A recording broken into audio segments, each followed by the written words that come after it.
Joker say, here we go. I am Jambari Moreau, have Jordan Ma in the building. This is a live episode. She shoots, she scores. We are here. Appreciate y'all for joining. Jordan, how you doing this morning? Morning, man. I like these morning sessions now. No Diddy, for sure. Absolutely. Absolutely. Absolutely. All right. Well, speaking of morning, let's just jump straight into it with our first topic of the day. I wanted to ask you, Jordan. So obviously, Caitlin Clark's been out with injury. She finished ninth in All Star voting recently amongst players, and obviously, she's been taking like a beating throughout the course of the season. Do you feel like WNBA veterans hate Caitlin Clark, or is that just hype? I think there's definitely a level of jealousy. When the All-Star voting came out, she was like first by the fans, right? She was ninth by the players, right? The players voted her ninth. Um, but I Jambari, correct me if I'm wrong, but when you vote for the All-Stars, like there was like a bunch of people left her off essentially to be ninth because you can't vote her ninth, right? Like so that means that a bunch of people left her off essentially and said that she wasn't an all-star. I I think that there is a level of jealousy, maybe animosity towards her for a million reasons that have been covered by this outlet and a bunch of other outlets. But do you think that they respect her game at least? I think some veterans do. I think Yeah. some veterans do respect their game. I think that they do. I wouldn't say it's pure jealousy, as like Dick Vitale says in this article with Front Office Sports, because she Right. was ranked ninth amongst guards. But people do. I don't want to say that they have disdain, but some of the some of the some of the thoughts are that it's because Clark boosted PR, ticket sales, ratings, salaries, charter flights. She's not getting the respect that she deserves. I know Colin Cowherd mentioned that the WNBA players and the league, they're not riding the wave. Instead, they're just resenting it. I've heard people say that she should start her own league, which I thought was hilarious too. You know, So why go yeah. ahead, go ahead. Yeah, go.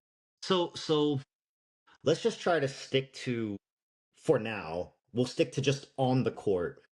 Do you think that the other players think that she's like a winning player with the amount of, with the lack of defensive presence, with the amount of turnovers that she brings a game, brings, I mean, she still averages a bunch of turnovers. So like from a basketball standpoint, Do I think she's a winning player, or do I think players think she's a winning player? do you think that players think she's a winning player? Because how many, I mean, I've heard you and other people talk about how, and we'll get to this later, comparing Caitlyn and Paige, the sort of controlled, mature way that Paige plays a basketball game, the way she leads her team. Do people look at Caitlyn Clark as like, man, this is just kind of like a wild Pete Maravich type player? But you know what I'm saying? That doesn't contribute to winning as like a alternative, person in this position.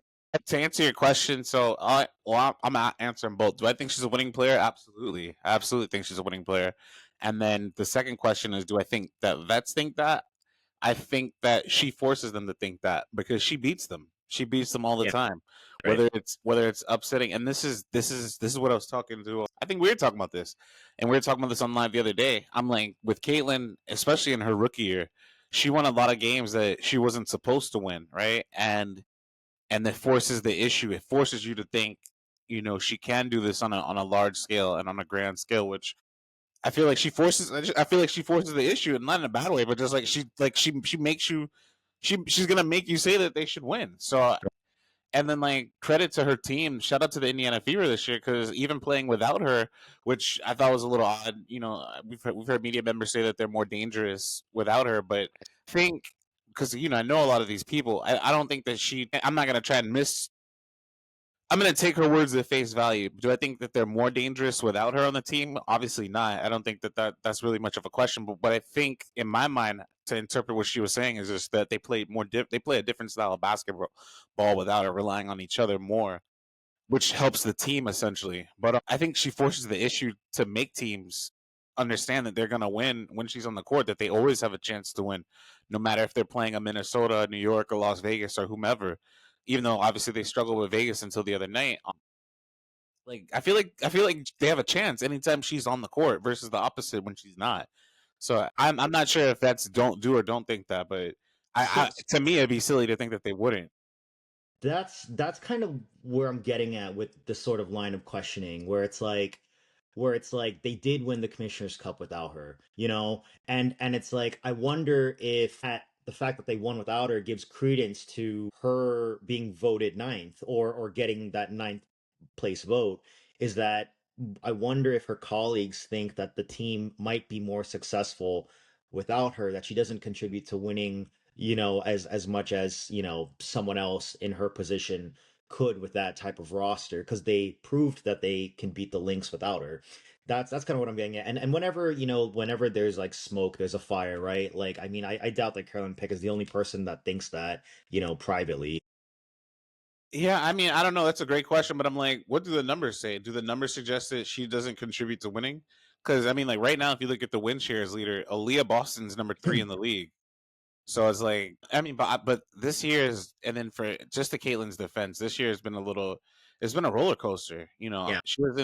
She's been hurt most of the year, so it's kind of difficult to say, hey, this person or that person. Shout out to Alicia Gray though, number 2 in win shares. I've been on the Alicia Gray train for a good minute, saying she's grossly underrated, Brianna Jones. grossly underrated.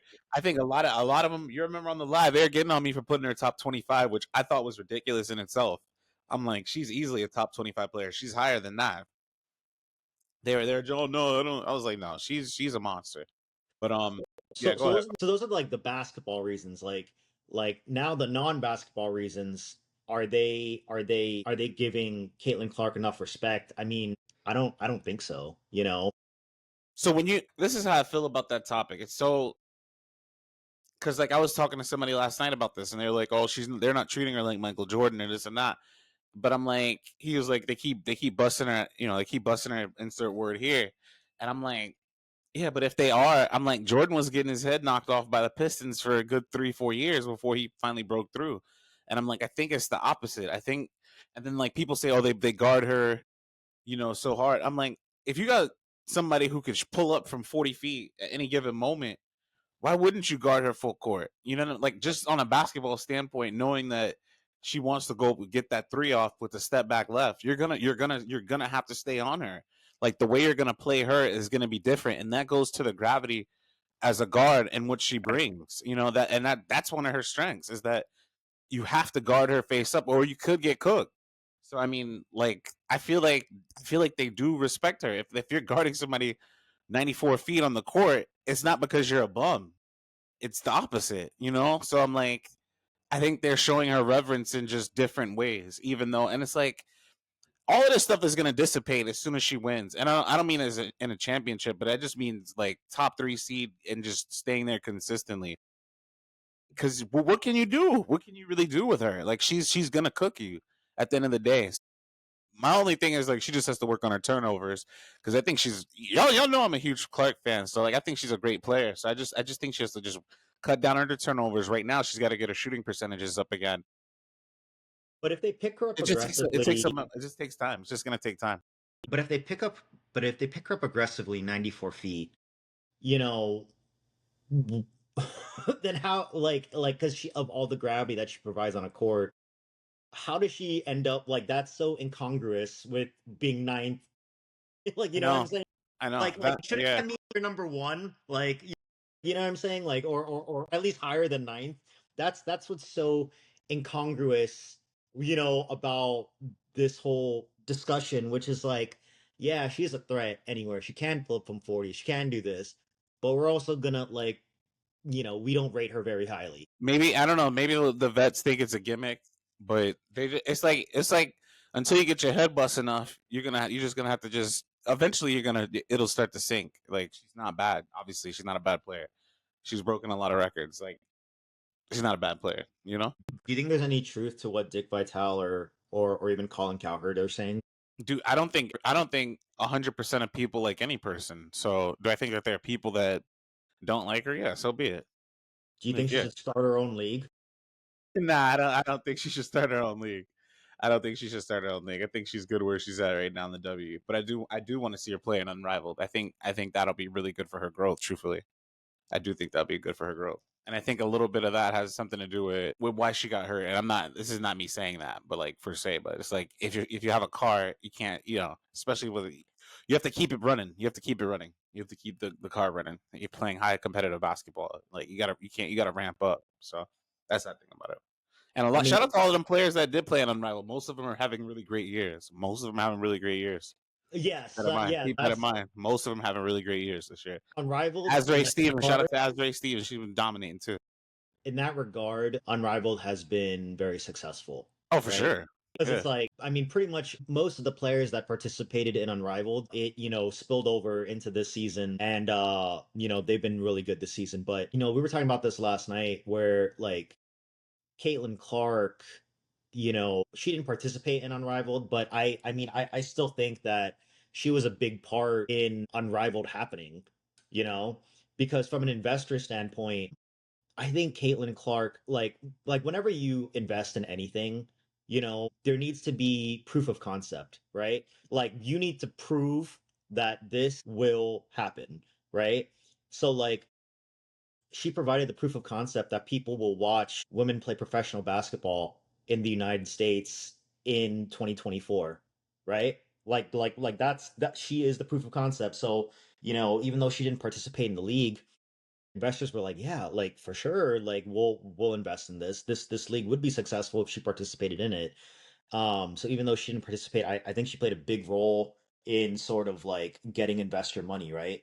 Remember with the players being unveiled like every other day, you Yeah. know, if Clark was one of those people, I mean, that would have been incredible to the league. Investors must be slightly disappointed that she didn't participate. Don't you agree? Yeah, I mean, of course. Obviously, I think Asia too, but I don't think she's the only player that people wanted to like. I guess watch. I think she's dynamic and she's an exciting player. So I think what's there not to want in terms of basketball. So for me, yeah, I mean, anything can happen anytime she's playing. So I think that was a part of it. In regards to Unrivaled. So it is what it is. We'll see. I mean, like you could just see it here. She's just what they got the Curry flurry. I'm like for Caitlin. I'm like you call it a cake quake. Like what is that called? Like she's a dynamic player. So shout out to her.